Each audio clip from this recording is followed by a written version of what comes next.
Hey, I'm Saundra. I'm an ADHD coach for women, and I talk on this channel about all things related to women and ADHD, how they affect you, what you can do to help yourself. And if you want to know more, you can scroll down to the description and there is a ton of useful information there. Today is going to be about the inner critic. ADHD and the inner critic. It's awful. It causes so much shame and guilt. Throughout your life, you've heard an abundant amount of negative comments about your behavior, your ability to show up on time, to commit, to follow through on tasks, to do things in a timely manner, to make responsible decisions, to be financially capable, and to understand how to budget. Every time you try to complete something in the neurotypical way, you failed, or most times. Because it was designed, it's a task or something that was designed to be completed by a neurotypical, but you're neurodiverse. And because of that, you've been labeled as a failure time and time again. There's been a lifelong development of this inner critic through social conditioning that's been out of your control.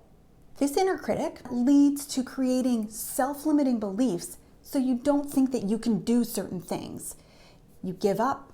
You stop looking for solutions or other options because you just think there's no point. You jump to conclusions expecting the worst of yourself. Why bother looking for a job? No one's hiring me anyways. In your head, it's always the worst case scenario. You've developed these habits of speech and self-talk that are so automatic you don't know that they're even coming in. They're just subconscious at this point. And even when you don't mean to call yourself a negative name, stupid, dumb, incapable, you do it, and sometimes you laugh it off because you've gotten used to just sort of saying, that's me, but it's not you. And we're gonna go through 11 steps that you can take to lower the volume on the inner critic and take action so you are the one in charge. So the first thing you're gonna wanna do is name it. Name that inner nasty voice. Give it an ugly name. I call mine something super inappropriate. Profanity, so I'm not gonna say it on here, but you get the point. You know what I mean. The second thing is tell it to go away. You have that option to tell your inner voice to go away. When you hear it, tell it to leave. It is not welcome. Number 3, you are in charge. Talk to the voice. Tell it that you are the one that's in charge. You make the rules. Number 4, devil's advocate. This is something I also like to refer to as the turnaround. Take whatever it says and turn it around. When your inner voice says, you won't finish that project on time, why bother starting? How about turning it around and playing devil's advocate and saying, I need an appropriate plan. Maybe I need to enlist some help. Who can I ask? How will I approach this project? Start asking how you can turn it around. When it tells you something negative, how can you change that into something good that you can do, but from a different perspective? Number 5, the value list. This is where you're gonna go and make a list of your values. When your inner critic comes up, how is it dishonoring the values you hold very high? Number 6, the future focus. Think of your future. How does your vision or your goals differ from what your inner critic is telling you?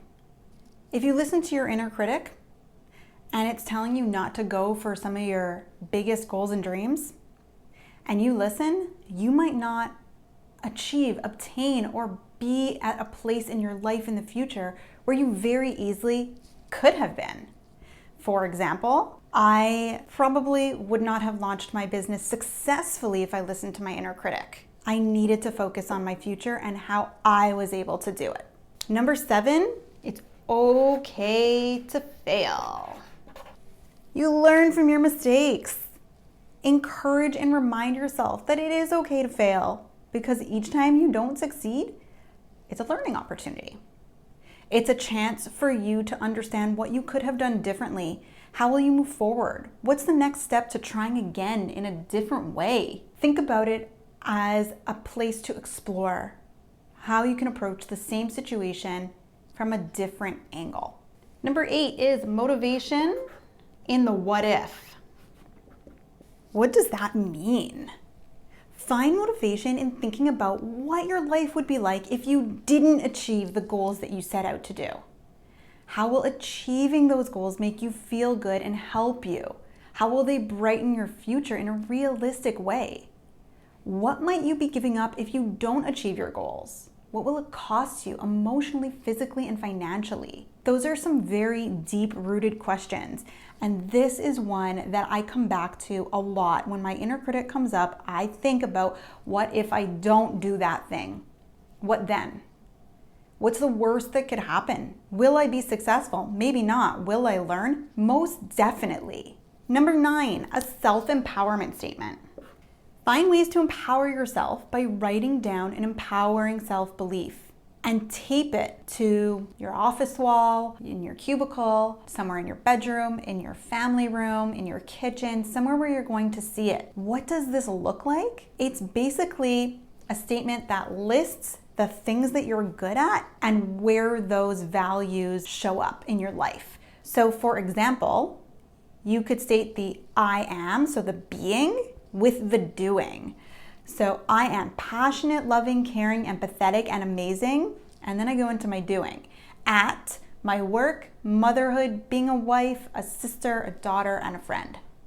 Now, I'm not always amazing at those things, but what this statement serves as is a reminder that I have the ability to be amazing at those things. So when my inner critic shows up and says, you're being a terrible mom today, because that happens, and if you're a mom with ADHD watching this, you know that that is so true and scary to hear in your own head. But then I look at this statement and I think about it and I remember, hey, no, I am a good mother. I have my bad days. Of course, everyone does. We're human. We are not robots.